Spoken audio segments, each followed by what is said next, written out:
네, 오늘은 태국 단기선교 보고 예배로 이제 들어지게 됩니다.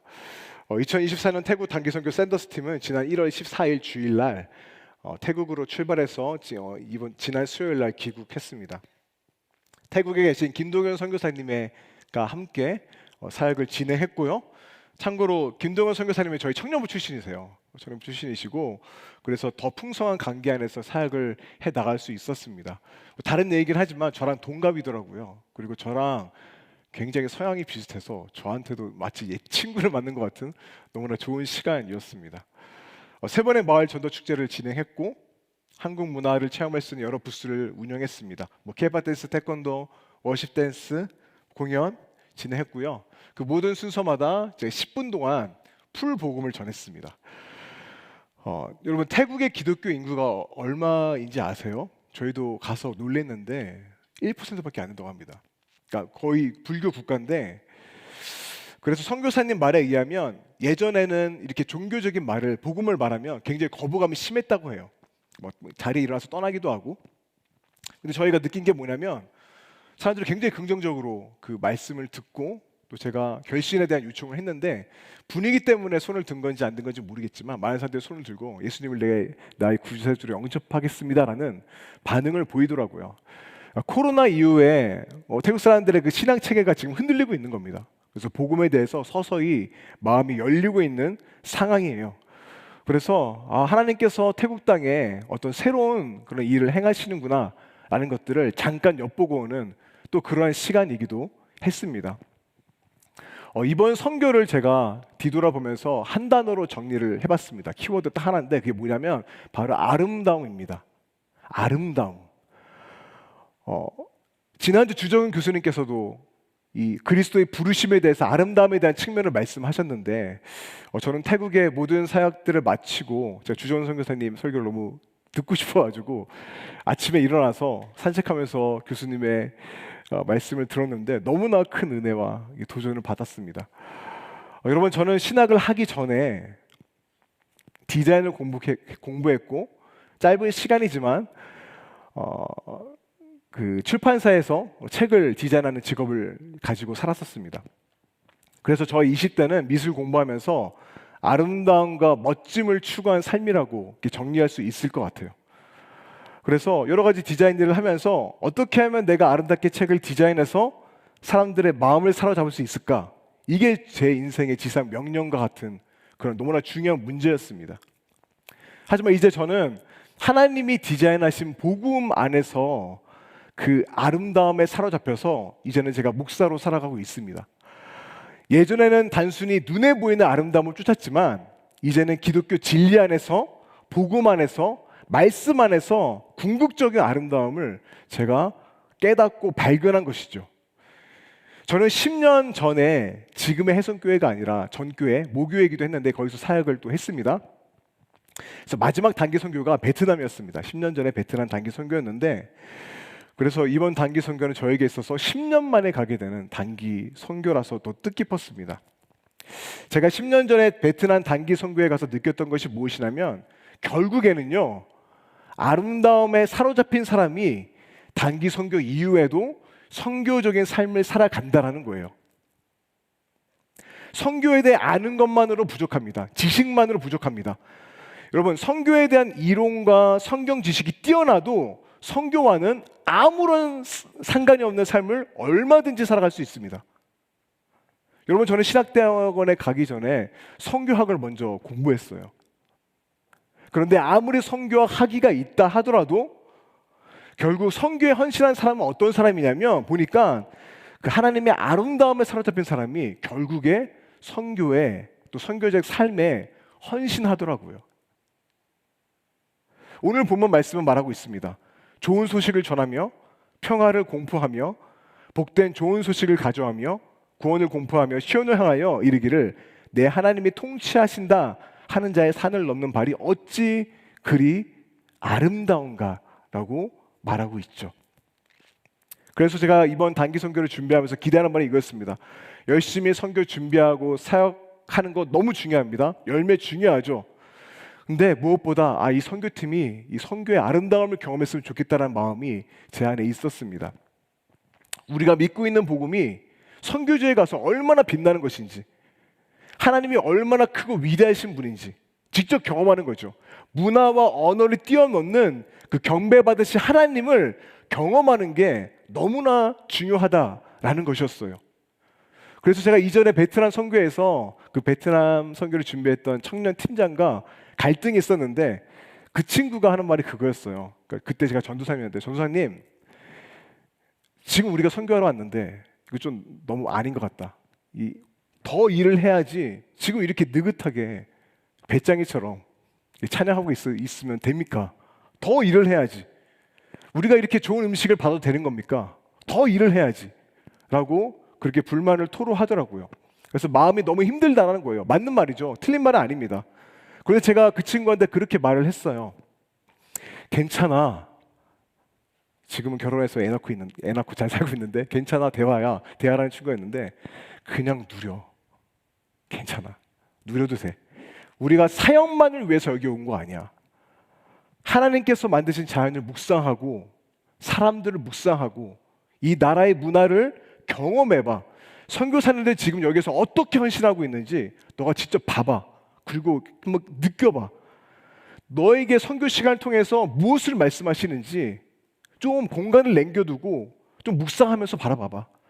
마르다처럼 분주하게 움직이지 말고 예수님 발 앞에 앉아가지고 이 기간을 통해서 너에게 무엇을 보여주시는지 좀 귀 기울여봐. 감사하게도 여러분, 이번 태국 단기 선교도요, 그 아름다움을 경험할 수 있는 시간이라고 저는 그렇게 평가할 수 있을 것 같습니다. 사역을 마치고 나눔을 하는데 종인 형제가 그런 말을 하더라고요. 이번 선교는 낭만이다. 전혀 낭만적이지 않을 것 같은 사람이 낭만이다 얘기하니까 그게 더 와닿더라고요. 낭만이다. 물론 여러분, 해외를 경험하며 느끼는 그런 낭만이 아니죠. 그런 낭만이 아닙니다. 저는 이 말이 선교의 아름다움을 경험한 것이라고 저는 그렇게 생각을 합니다. 여러분, 이번 태국 단기 선교를 통해 경험한 아름다움은 먼저는요, 하나님이 만드신 자연의 아름다움이었습니다. 우리가 도시에 살다 보면 좀처럼 자연을 묵상하고 하나님께서 우리에게 주신 것들을 누리기랑은 정말 쉽지 않아요. 잊고 살아갑니다. 근데 여러분, 그럴 때 있지 않습니까? 수많은 지식과 가르침보다도 그냥 어떤 자연의 멋진 광경 하나만으로 더 체험을 받는 그런 때가 있습니다. 여러분, 인간은요, 그런 하나님의 만든 피조 세계를 묵상하면서 정서적으로 체험받을 수 있도록 만들어졌기 때문입니다. 그래서 그런 묵상들, 그런 시간들이 반드시 필요한 거예요. 태국 이곳저곳 이렇게 이동하면서 정말 날 것의 풍경들을 봤거든요. 근데 그것만으로도 참 이상하죠? 그냥 아무것도 한 거 없어요, 저희가. 그냥 채워지더라고요. 마음이 채워지고 정서가 채워졌습니다. 내가 노력하지 않아도, 애쓰지 않아도 받아들여지는 선물과 같은 거예요. 하나님의 은혜죠. 이 놀라운 자연들이 공짜로 우리에게 주어지는 겁니다. 너무나 아름다운 겁니다. 특별히 셋째 날 저녁에 반노 이천 뿌라탄 교회에서 저희가 예배를 드렸는데, 현지인 교회였어요. 네, 밤하늘의 별들이 너무 이게 아름답게 빛나는 겁니다. 지금 서울에서 별 보기는 쉽지 않잖아요. 근데 그 아름다움에 모두가 취해가지고 예배 드리러 가야 되는데, 누가 시킨 것도 아닌데 아마 지난주 영상에서 나갔을 겁니다. 팀원들이 한두 명씩 모이더니, 저는 다른 데 있었어요. 시키지 않았습니다. 모두 뭐 계획한 것도 아닌데 밤하늘을 바라보면서 제가 이제 예배당에서 설교 준비를 하고 있었는데 갑자기 찬양 소리가 들리더라고요. 이게 뭐지? 하고 나왔는데 이 친구들이 하늘을 바라보면서 찬양을 하고 있더라고요. 여러분, 시편 8편 1편에서 다윗은 이렇게 노래합니다. 여호와 우리 주여, 주의 이름이 온 땅에 어찌 그리 아름다운지요. 주의 영광의 하늘을 덮었나이다. 저는 선교 기간 동안 이 순간이 가장 은혜의 순간이지 않았을까 생각을 해보았습니다. 여러분, 이때도 우리에게 마치 선물처럼 주어진 시간이었어요. 하나님의 아름다움에 사로잡히게 되면 여러분, 자연스럽게 나오는 인간의 반응이 뭔지 아십니까? 바로 예배고 찬양입니다. 어떤 목적도 없었어요. 어떤 의도도 없었어요. 특성을 준비하다가 연습하는 것도 아닙니다. 그저 찬양할 뿐이었습니다. 또 시편 27편 4편에서 다윗은 이렇게 노래하죠. 우리 함께 읽을까요? 시작.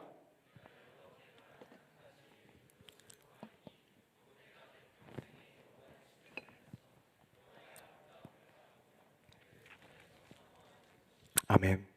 여호와의 아름다움을 바라보는 그것을 사모한다. 여러분, 다윗은 하나님 마음에 합한 예배자였는데 그는 왜 그런 예배자라 불렸냐? 바로 하나님의 아름다움에 사로잡힌 사람이었기 때문이었습니다. 그래서 여러분, 예배는요 다른 게 아닙니다. 하나님의 아름다움에 완전히 사로잡히는 시간입니다. 여러분, 하나님께서 아브라함에게 비전을 보여주실 때 어떻게 보여주셨는지 기억하십니까? 창세기 15장을 보게 되면 아브라함을 갑자기 밖으로 나오라고 합니다. 그리고 밤하늘을 바라보라고 하죠. 하늘을 우러러 별들을 봐봐. 별들을 너가 한번 세어봐. 내가 너의 자손을 하늘의 별과 같게 할 거야. 내가 너에게 땅을 줄 것이고 내가 너를 축복할 거야. 내가 너를 통해 열방의 복이 되게 할 거야. 하나님이 아브라함에게 비전을 주실 때 꿈과 비전의 언어로 말씀하시는데 여러분 어떻습니까? 굉장히 낭만적으로 말씀하시죠. 하나님의 말씀은 여러분 단순히 우리의 지성을 설득시키는 것이 아니라 우리의 마음을 움직입니다. 아는 것을 넘어 가슴으로 받아들여지는, 저는 바로 이 아름다움을, 아브라함은 그 아름다움을 경험한 것이죠. 그래서 아브라함은요 그 장면을 아마 평생 동안 잊지 못했을 거예요. 그 밤하늘에 쏟아지는 별들과 하나님의 비전, 거기에 완전히 사로잡혀서 그는 평생 동안 믿음의 조상으로 살아갈 수 있었던 것입니다. 이렇게 선교지에서 여러분 우리는요 자연의 아름다움과 하나님의 아름다움을 경험하는 은혜를 누렸습니다. 그런데 여러분 그 무엇보다 아름다운 것이 또 하나 있었습니다. 그게 무엇인지 아십니까? 다른 게 아니었어요. 바로 사람이었어요. 사람이었습니다. 그곳에서 만난 사람들과 아이들, 비록 문화가 다르고 언어가 다르지만 그들의 모습에서 비교할 수 없는 아름다움을 느꼈습니다. 그리고 그곳에서 헌신하며 아무도 알아주지 않는, 아무도 보지 않는, 러이엇 지역의 김동현 선교사님 가정은 한국인이에요. 아무도 알아주지 않아요. 거기서 신실하게 사역하시는 모습 보면서 너무나 제가 부끄러워지기도 하면서도 너무나 아름다워 보이더라고요. 그 삶 자체가 너무나 빛나는 거였습니다. 여러분, 성경은 세상에서 가장 아름다운 존재가 뭐라고 말하냐면 바로 사람이라고 말합니다. 사람이 가장 아름답습니다. 창세기 보니까 하나님이 세상 만물을 다 만드시는데 다 좋다라고 말씀하셨어요. 그런데 마지막에 사람, 남자 여자를 만드셨는데 이 두 사람을 보고는 이렇게 말씀하시죠. 심히 좋다. 심히 좋다. 오직 인간에게만 한 찬사입니다. 모든 우주와 밤하늘의 아름다운 풍경들이 있지만 그 모든 것과 비교할 수 없는 아름다운 게 뭐냐면 바로 인간이라는 겁니다. 시편 8편에서 다윗은 이렇게 노래합니다. 주의 손가락으로 만드신 주의 하늘과 주께서 베풀어 주신 달과 별들을 내가 보오니 사람이 무엇이게 주께서 그를 생각하시며 인자가 무엇이게 주께서 그를 돌보시나이까. 그를 하나님보다 조금 못하게 하시고 영어와 종기로 간을 씌우셨나이다.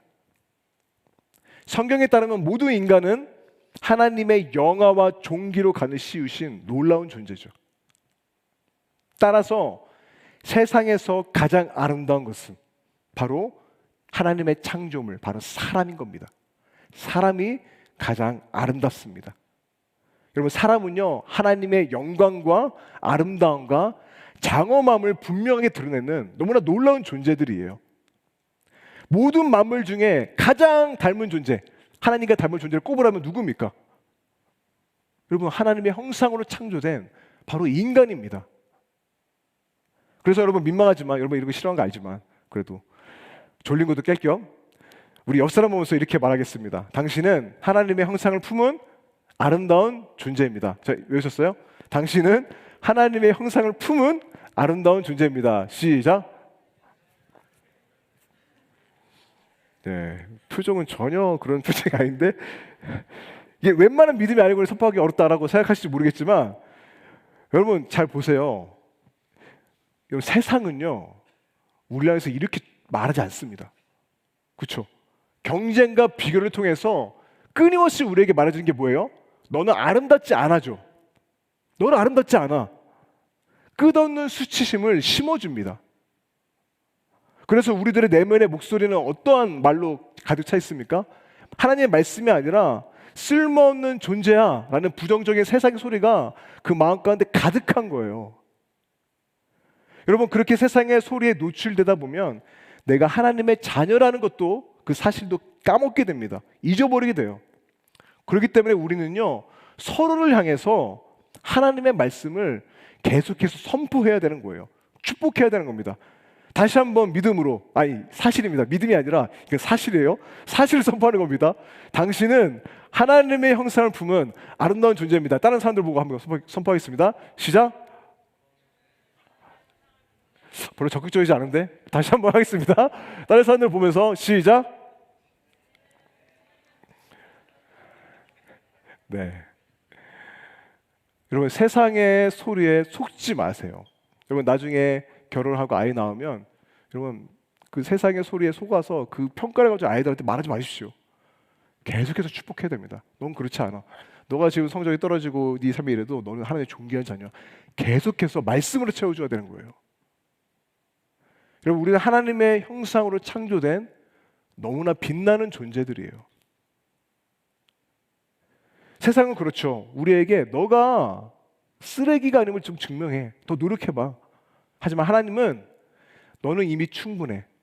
너는 이미 존귀해. 너는 이미 아름다워라는 안식으로 우리를 이끄죠. 오늘날 사람들은요. 왜 정신적인 어려움과 아픔들이 있는 겁니까? 안식을 누리지 못하는 거예요.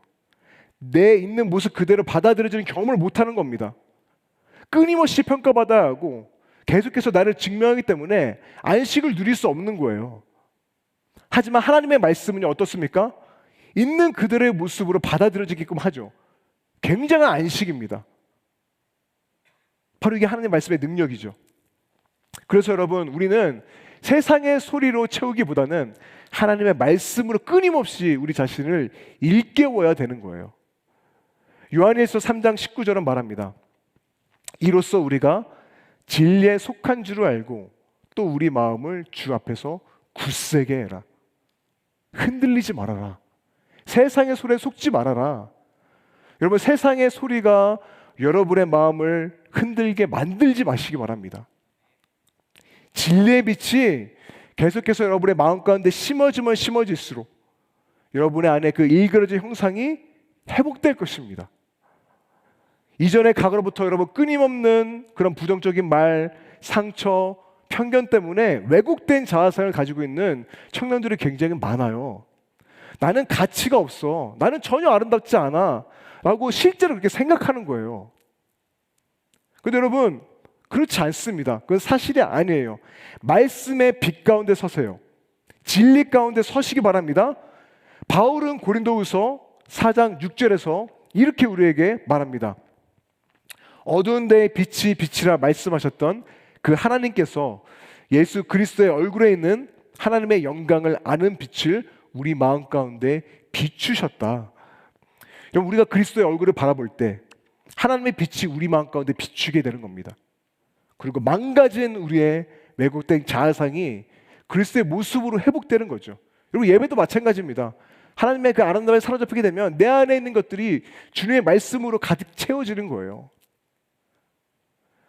그래서 여러분 선교에 대한 여러 가지 정의가 있지만 저는 오늘 말씀을 통해서 이렇게 한번 정의를 내려봤습니다. 선교란 아름다움을 잃어버린 영혼에게 다가가 말씀의 빛을 비추어서 아름다움을 회복하는 것이다. 베드로전서 2장 9절은 우리에게 이렇게 말합니다. 우리 함께 읽겠습니다. 시작.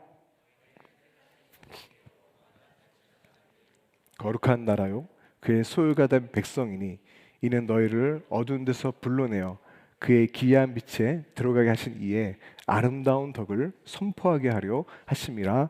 아멘. 여러분, 우리가 단기 선교를 통해서 계속해서 나가서 영혼들을 만나서 복음을 전할 이유가 여기에 있는 겁니다. 이게 선교죠.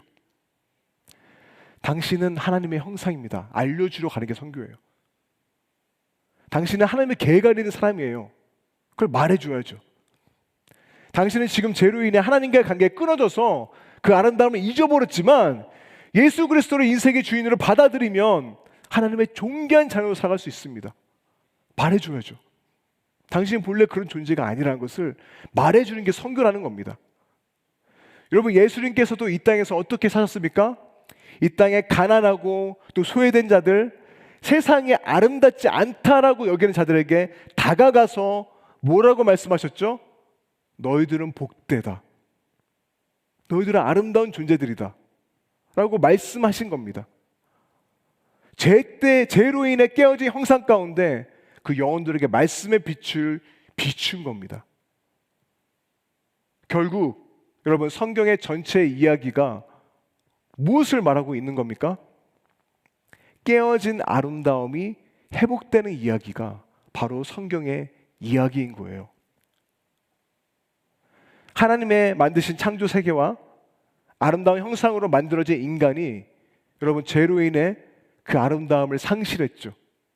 깨어졌습니다. 하지만 하나님은요, 그 아름다움을 다시 한번 회복시키기 위해서 어떤 희생도 마다하지 않으십니다. 성경을 보게 되면 곳곳에 그 하나님의 의지가 보여요. 내가 이 아름다움을 회복하겠다는 열정과 하나님의 열심이 성경 곳곳에 묻어 나옵니다. 그렇다면 여러분, 하나님께서 이 아름다움을 회복시키기 위해서 어떠한 일을 하신 걸까요? 여러분, 이 부분이 우리가 성경을 좀 낯설게 바라보게 되면 굉장히 충격적입니다. 굉장히 놀라운데, 여러분, 어떻게 하나님께서 이 아름다움을 회복하셨습니까? 우주에서 가장 아름다우신 하나님 스스로가 가장 아름답지 않은 모습을 취하심으로 이 일을 이루신 겁니다. 여러분, 예수님은 하나님이셨어요. 그럼에도 불구하고 왕이나 부유층으로 멋지게 세상에서 하늘을 뚫고 엄청난 군대를 거느리고 멋지게 등장하지 않으셨죠. 나사렛이라는 너무나 가난하고 외진 마을, 짐승 냄새 가득한 곳에서 태어나셔서 돈이나 연줄 그런 거 없이 어떠한 영향력도 없이 몫으로 살아가셨습니다. 게다가 예수님은 머리 누일 것 없는 떠돌이로 세상을 살아가셨죠. 여러분, 이사야 선지자는 예수님에 대해서 이런 놀라운 말을 합니다. 여러분, 이 말씀을 우리가 함께 읽었으면 좋겠습니다. 시작. 그는 고운 모양도 없고 풍채도 없은즉 우리가 보기에 흠모할 만한 아름다운 것이 없도다. 그는 멸시를 받아 사람들에게 버림받았으며 마치 사람들이 그에게서 얼굴을 가리는 것 같이 멸시를 당하였고 우리도 그를 귀히 여기지 아니했다.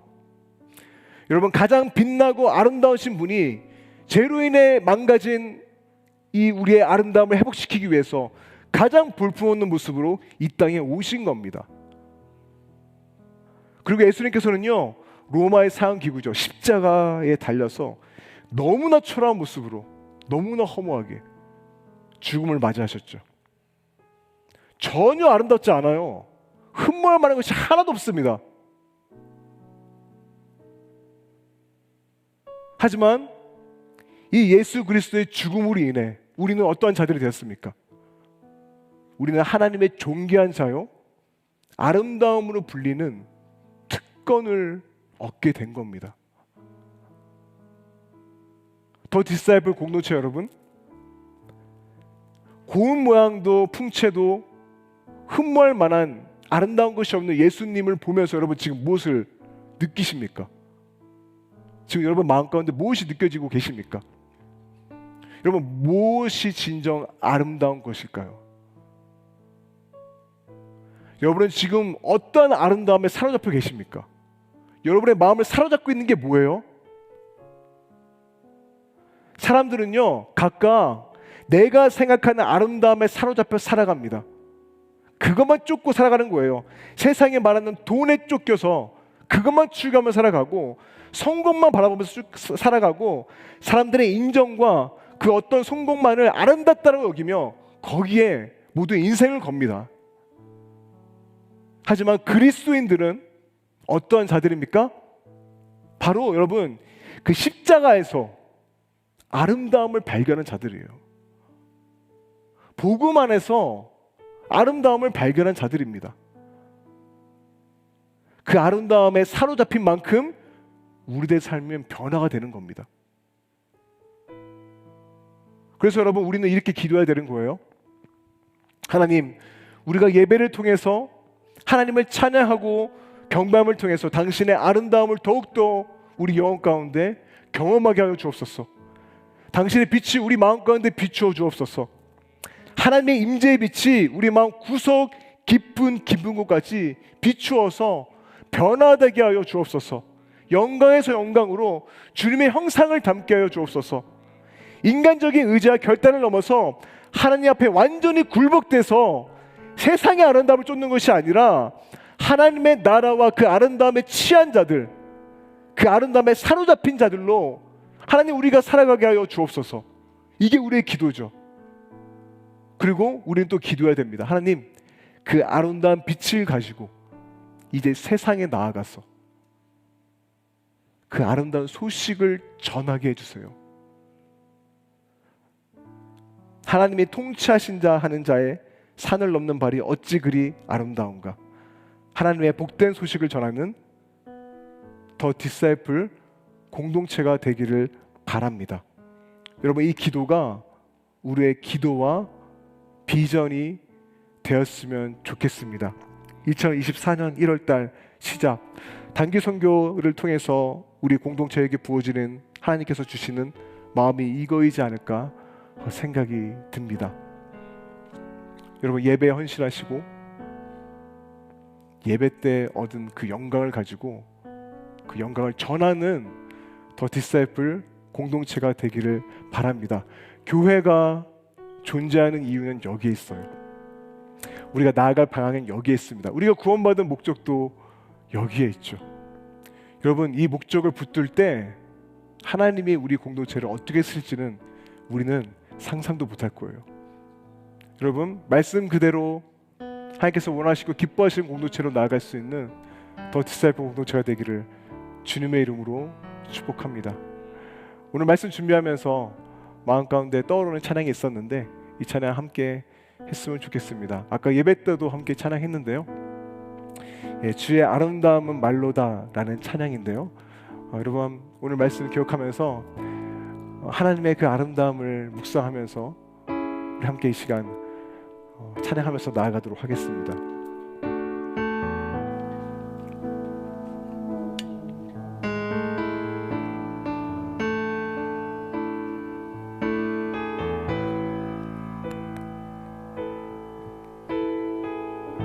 고백합니다. 주의 아름다움을 말로다. 주의 아름다움은 말로다. 영원할 수 없고 주님의 그 놀라우심은 다 표현할 수가 없네. 누가 그 지혜를 깨닫고 누가 깊은 사랑 측량할까. 보좌에 앉으신 주의 위엄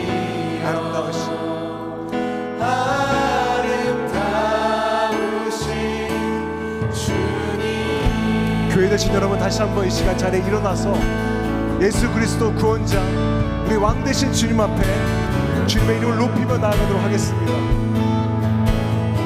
주의 아름다움을 말로다. 주의 아름다움은 말로다.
영원하신 하나님 앞에 우리 박수로 영광 올려드리며 나아가겠습니다.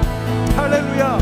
우리 더 큰 박수로 주님 우리 영광과 찬송 주님 영광 받아 주옵소서. 우리 다시 한번 그 주님의 아름다움 앞에 경배하며 나아가도록 하겠습니다. 주의 아름다움을 주의 아름다움을 말로나 영원할 수 없고 주님의 그 놀라우심을 다 표현할 수가 없네. 누가 그 지혜를 깨닫고 누가 그 지혜를 깨닫 누가 깊은 사랑 증가할까 누가 깊은 사랑 증가할까 그 왕 대신 예수 그리스도 앞에 고백합니다. 도장에 앉으신 주의 위엄 아름다우신 주 목숨 높여 찬양합니다. 내가 주를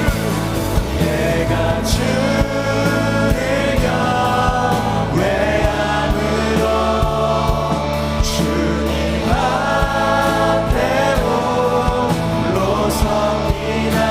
찬양받으시기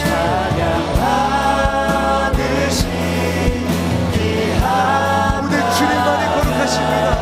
거룩하신 내가 주를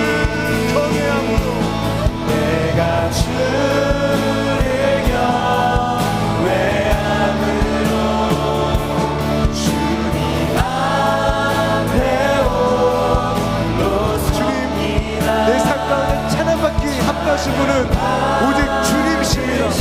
내 삶 가운데 주님 영광받아 주옵소서. 거룩하신 주님 우리 시간 우리 왕되신 주님 앞에 두 손 높이 들고 고백합니다. 내가 주를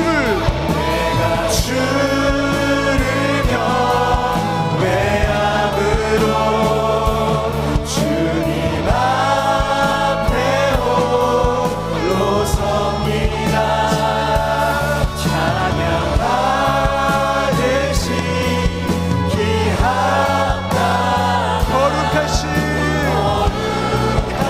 다시 한번 영광의 능력을 찬양하며 내가 주를 경외함으로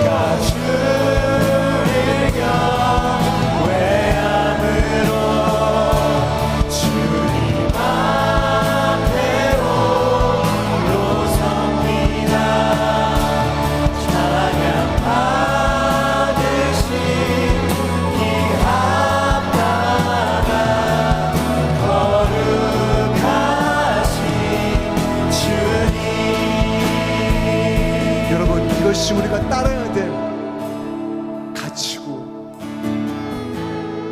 우리의 인생을 내걸 만한 아름다움입니다. 이 시간 기도하기 원합니다. 하나님, 내가 세상의 아름다움에 취해서 주님을 믿는다고 하지만 여전히 세상 가운데 속해서 살아갔던 나의 마음을 주님 회개합니다. 나를 구원하시고 아름다움을 깨뜨려 가면서까지 나를 사랑하신 주님, 그 주님의 희생과 그 사랑에 힘입어 주님, 이제는 내가 예수 그리스도를 나의 최고의 주님으로 삼고 내 인생의 최고의 가치로 삼고 내 인생을 걸어 내가 그 아름다움에 쫓는 삶을 살아가기 원합니다. 하나님, 내 삶을 붙들어 주옵소서. 주님, 내 삶 가운데 주님의 임재와 빛으로 가득 채워 주옵소서.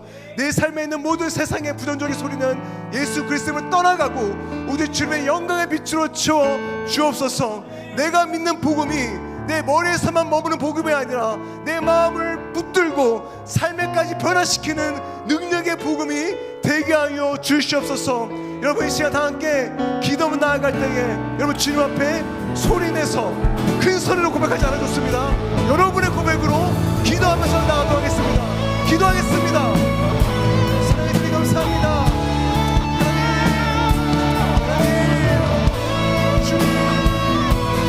주님만이 찬양받게 합당하십니다.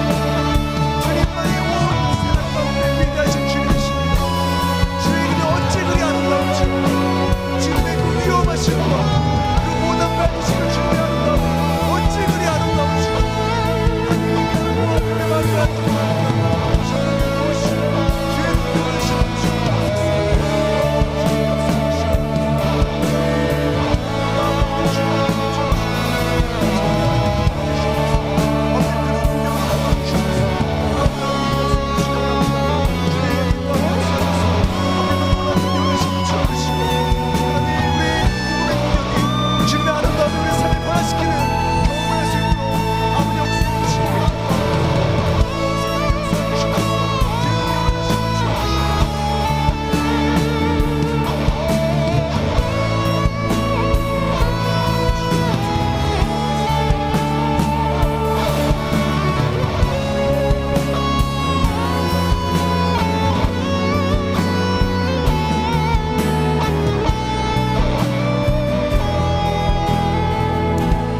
같이 더 좀 기도하기 원하는데요. 마음 가운데 기도해야 될 부담감이 있어서요. 여러분, 돌아온 주에 청소년부 수련회가 있습니다.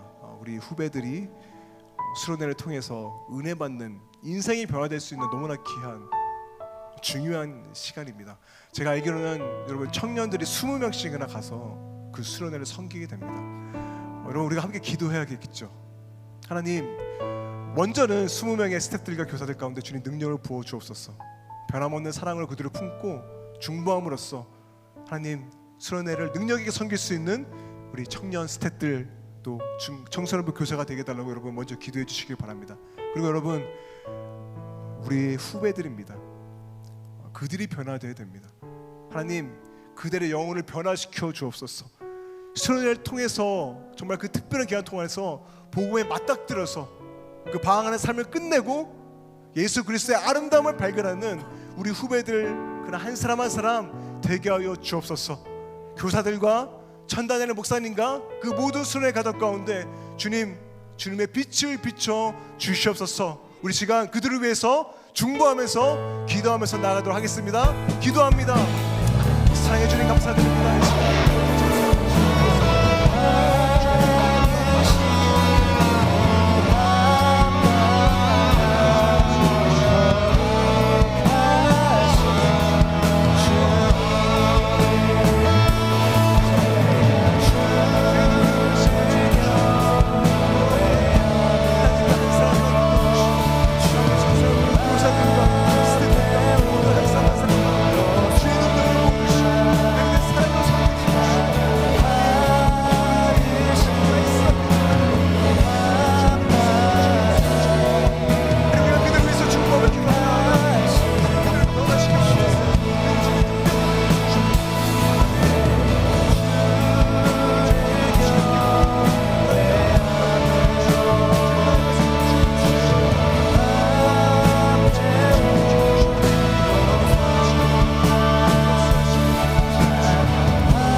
신실하게 응답하시는 우리 주 예수님의 이름으로 기도하였습니다. 아멘.